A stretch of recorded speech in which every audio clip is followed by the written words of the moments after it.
Welcome back to তানির রান্নাঘর। সবাইকে অনেক অনেক ভালোবাসা আমার একটা স্পেশাল নতুন রান্নার ভিডিওতে। আজকের ভিডিওটা একটু স্পেশাল হতে চলেছে।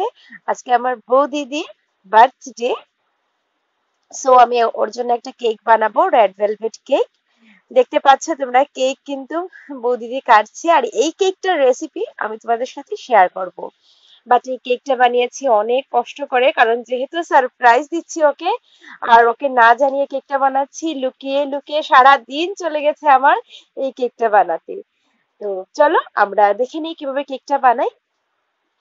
প্রথমেই একটা পাত্র নিয়ে নিচ্ছি, যেখানে আমরা কেকের শুকনো উপকরণ মেশাবো। একটা ছাঁকনি নিয়ে নিয়ে নিচ্ছি। এবার দিয়ে দিচ্ছি এখানে 1.5 কাপ ময়দা। 1.5 কাপ, প্রথম 1 কাপ দিলাম, আর এখন আরো হাফ কাপ দিচ্ছি ময়দা। এবার আরো হাফ কাপ দিচ্ছি পাউডার মিল্ক, যে কোনো ধরনের গুঁড়ো দুধ দিলেও হবে। আমি এখানে এভরিডে দুধটা ব্যবহার করছি। এখানে দিচ্ছি বেকিং পাউডার, দিচ্ছি 1 চামচ, মানে 1 টিস্পুন। দেখো ভালোভাবে হাত দিয়ে ফেলে, মানে একদম প্লেন করে তারপরে 1 টিস্পুন হয়। তো দিয়ে দিলাম বেকিং পাউডার 1 টিস্পুন। দিয়ে দিচ্ছি বেকিং সোডা, এটাও সেম হাফ টিস্পুন। আর লেভেল করে তারপর দিচ্ছি, যদি ওপরে থেকে যায় তাহলে কিন্তু এটা বেশি হয়ে যাবে, পরিমাণটা ঠিক হবে না। দিয়ে দিলাম হাফ টিস্পুন। এবার দিয়ে দিচ্ছি কোকো পাউডার, এটাও দিচ্ছি 1 টিস্পুন। তোমরা চাইলে একটু বেশি দিতে পারো, প্রবলেম নেই। তো এটাও দিয়ে দিলাম। আর সবসময় cocoa powder, baking powder, baking soda একটু ভালো মানে নিতে হবে, তাহলে কেকটা খুব ভালো হবে। এবার চেলে নেব। দেখো আমি মানে যে চালনিটা চেঞ্জ করেছি, কারণ আগেরটা দিয়ে হয়েছিল না, তো আবার নতুন আরেকটা নিলাম। তা দেখো চালনি হয়ে গেছে। এবার শুকনো উপকরণটা একটু মিশিয়ে নিচ্ছি। আর আজকের কেকটা কিন্তু আমি চিনিটাকে গুঁড়ো করার কোনো প্রয়োজন নেই, একদম ইজি ভাবে কিভাবে কেক বানাবে এটাই দেখাবো। দিয়ে দিলাম হাফ কাপ কাউ মিল্ক, আর দিলাম এখানে 1 কাপের মতো চিনি। চিনিটাকে দিয়ে এখন গলা অবধি অপেক্ষা করব। যখন একদম গলে যাবে চিনিটা, তখন মনে করবে যে রেডি। অনেকেই আছে পাউডার সুগার রেডি করতে অনেক প্রবলেম, গ্রাইন্ডারে করতে হয়, তারপরে কখনো গ্রাইন্ডার না থাকলে পাটাতে ইয়ে করতে হয়।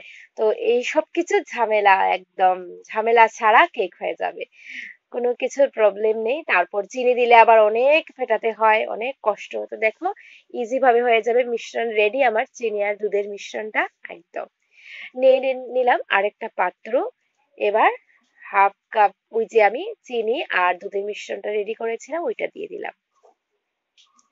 দিয়ে দিচ্ছি হাফ কাপ, এখানে আছে হাফ কাপ থেকে একটু কম আছে এখানে তেল, সাদা তেল।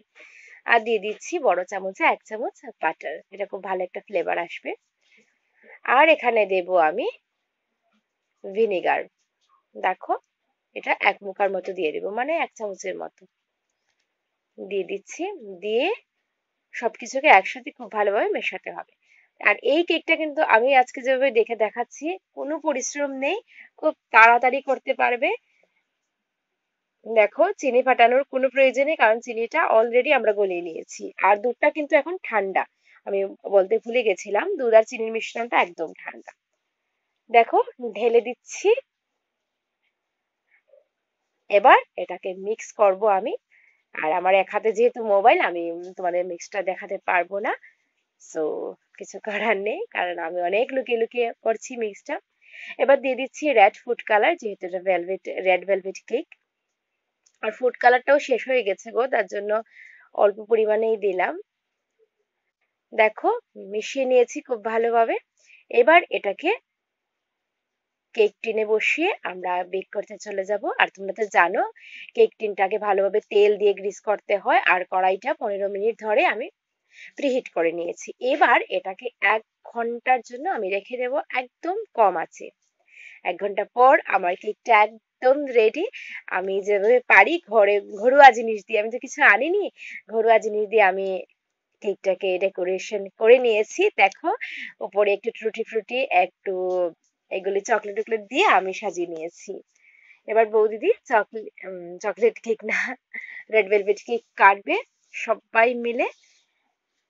তোমরাও একটু প্রে করো যাতে আমার বৌদি ভাই ভালো থাকে, সব সময় হাসি খুশি থাকতে পারে সবাইকে নিয়ে। তো আজকে এই অবধি, সবাই খুব ভালো থেকো, আর ভিডিওটা প্রচুর প্রচুর পরিমাণে শেয়ার করো, আমার চ্যানেলটা সাবস্ক্রাইব করো, বেল আইকনটা প্রেস করে রেখো, কমেন্টস করে জানিও কেমন হয়েছে। নতুন এপিসোড নিয়ে আবার চলে আসবো খুব তাড়াতাড়ি। তো টাটা।